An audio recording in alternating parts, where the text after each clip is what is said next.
আসসালামু আলাইকুম। জি, আজ সিনেমার গল্প নিয়ে আপনাদের সামনে হাজির হয়েছি আমি রেবেকা দীপা। ছুটির ঘন্টা এই সিনেমার নাম শোনেনি বা দেখেনি বাংলা চলচ্চিত্রে এমন দর্শক খুব কমই আছে।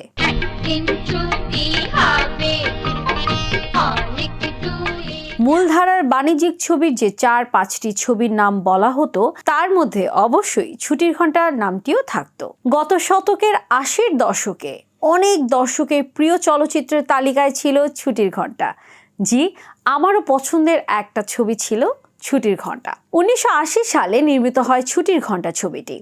প্রযোজনা করেছেন বাংলা চলচ্চিত্রের খ্যাতিমান সঙ্গীত পরিচালক সত্য সাহা, পরিচালক আজিজুর রহমান।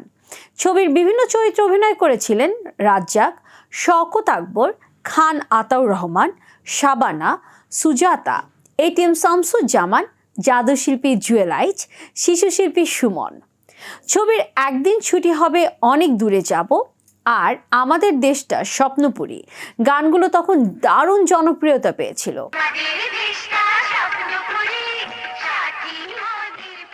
দপ্তরি চাচা দরজাটা খুলে দাও না ডায়লগটি বাংলা সিনেমা প্রেমীদের মনে এখনো দাগ কেটে আছে।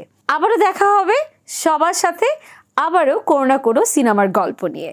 সেই অবধি সবাই ভালো থাকবেন।